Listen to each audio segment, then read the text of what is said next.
Today's tech news moves fast, but understanding it shouldn't be hard. That's why Snarful Solutions Group brings you Connecting the Dots, where we break down what's happening in tech and why it matters to you. Now, let's dive in with your hosts. Good morning, I'm Alex. And I'm Morgan. And this is Connecting the Dots for Wednesday, December 31st, 2025. Happy New Year's Eve. Happy New Year's Eve to you, too. And for anyone traveling, just a heads up, we're seeing snow squalls from the Great Lakes all the way to the Mid-Atlantic. Yeah, and on the other coast, heavy rain and flash flood warnings in Southern California through New Year's Day, so be careful out there. Right. And here at home in Sacramento, a dense fog advisory until about 11:00 a.m. So typical winter morning for us. Okay, let's take a quick look at the markets. We're seeing a little bit of a pullback as the year closes out. Just a slight pause, yeah. The Dow closed down about 142 points, which is 0.30%. Same story for the S&P 500, also down 0.30%. Nothing too dramatic. And Bitcoin dipped just a little, down about 0.5%, sitting just under $88,000. But, it's had an incredible year overall. It really has. Okay, before we jump into our top stories from the Morningstar Report, we want to thank our partners at Old Glory. If you're still hunting for that last-minute gift, especially for the tech person in your life who's also a huge music or sports fan, Old Glory is the spot. It really is. They have iconic, high-quality merch. And for you, our listeners, they've got a fantastic offer. Use the promo code SNARFUL, that's SNARFUL at checkout, and you'll get 15% off your entire purchase. Check them out at oldglory.com. All right, let's get into it. Okay, first up, a huge story about big tech strategy. It looks like Meta has just basically pivoted overnight into the enterprise market. They've done it by acquiring a Singapore-based AI startup called Manus. And this is a massive deal. How big are we talking? Over $2 billion. And this is really key. It's not one of those classic talent grabs where they just buy the engineers. Manus is a real business. It's already running. Oh, yeah. It's pulling in well over $100 million in annual recurring revenue.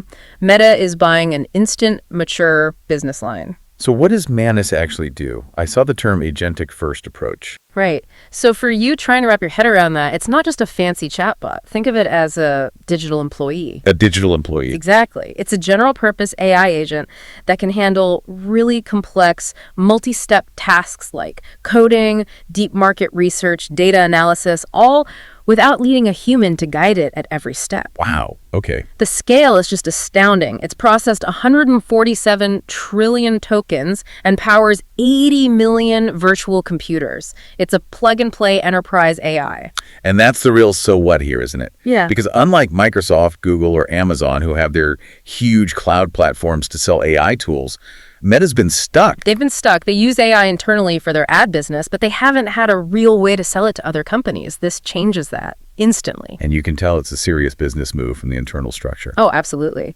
The Manus CEO, Xiao Hong, is reporting directly to Meta COO Javier Olivan. He's not reporting to the AI research group. Which signals they're creating a whole new business arm.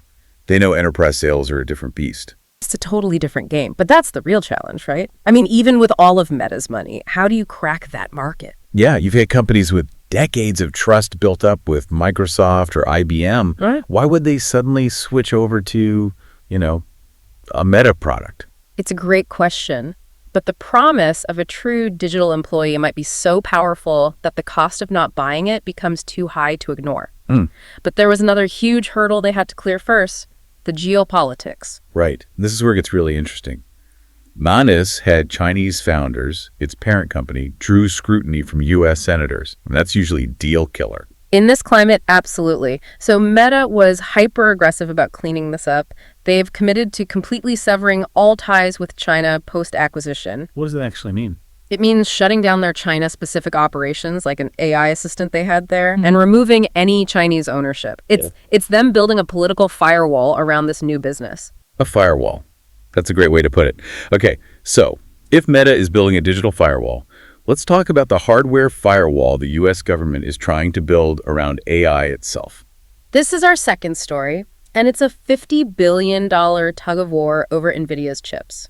So the big news is that the Trump administration has actually approved the sale of NVIDIA's very powerful H200 AI chips to customers in China. Which is a complete reversal of the previous ban. It's a huge deal. And for you at home, the H200 is It's a beast. It's nearly 10 times more powerful than what was previously allowed for export to China. So this is a massive compromise. NVIDIA wanted to sell their even better chips, the Blackwell generation, but this is a massive leap forward for China. It is, but the U.S. government, well, they got their pound of flesh. The tariff. The tariff. A staggering 25% surcharge on the sales revenue that goes right back to the U.S. government. And that's for any chip maker, right? NVIDIA, Intel, AMD. Anyone who wants to sell these high-end chips to China, and that tax gets applied when the chips go from Taiwan to the U.S. for inspection before heading on to China. 25% is huge, but I guess when the market is worth $50 billion, it's a cost they're willing to eat.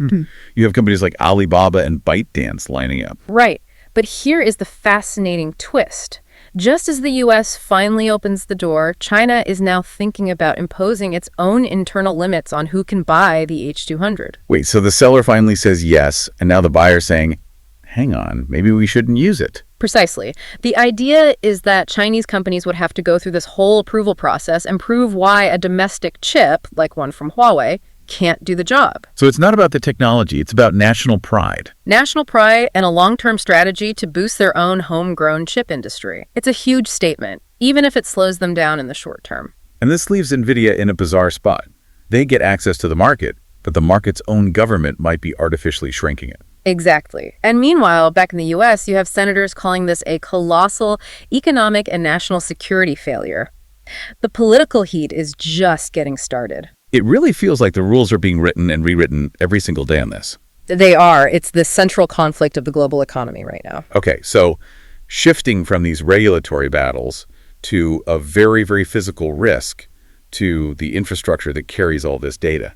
Yeah, our final story takes us to the Baltic Sea, where a tanker has been seized for causing just massive damage to undersea cables. This is just a wild story. It's a stark reminder of how fragile the physical internet really is. So Finnish authorities have charged the captain and 2 officers of a tanker called the Eagle S. And the ship is registered in the Cook Islands, but it's suspected of being part of Russia's shadow fleet, which that term alone raises some red flags. It does. For you listening, the shadow fleet is basically this network of often older, uninsured ships used to get around international sanctions and scrutiny. So not exactly following the rules. Yeah. And what they're accused of doing is just... It's hard to believe. They dragged their anchor along the seabed for 90 kilometers. 56 miles. It is not a small mistake. No, that is a sustained, deliberate act. And the damage is immense. It severed the S-Link 2 power cable connecting Finland and Estonia, plus 4 major internet lines. And the cost, I saw the number, it's staggering. The immediate repair costs are estimated at a minimum of 60 million euros. So about 70 million US dollars to fix the damage from one ship's anchor. Right. And, while they were able to reroute services, think about what these cables carry. Financial transactions, phone calls, all our data. An incident like this could be catastrophic. And given the location, the Baltic Sea and the Shadow Fleet connection, this is being treated as more than just an accident. Absolutely. It's raising huge sabotage concerns across NATO and the EU. It turns a maritime incident into a major international security flashpoint. And of course, there's a huge legal battle now. The defendants are questioning whether Finland even has jurisdiction. It just shows that our international laws weren't really designed for a world where one ship can cause $70 million in damage to the foundation of the digital economy. It's an incredible story. Okay, before we wrap things up, we want to give a shout out to another one of our sponsors, Skony. If you're a golfer, you need to check them out. Skony makes premium golf shoes that are unbelievably comfortable. They really are. And just like with Old Glory, you can use the promo code SNARFUL at checkout for 15% off your entire purchase. The website is skony.com. Okay, so let's quickly recap the 3 dots we connected today.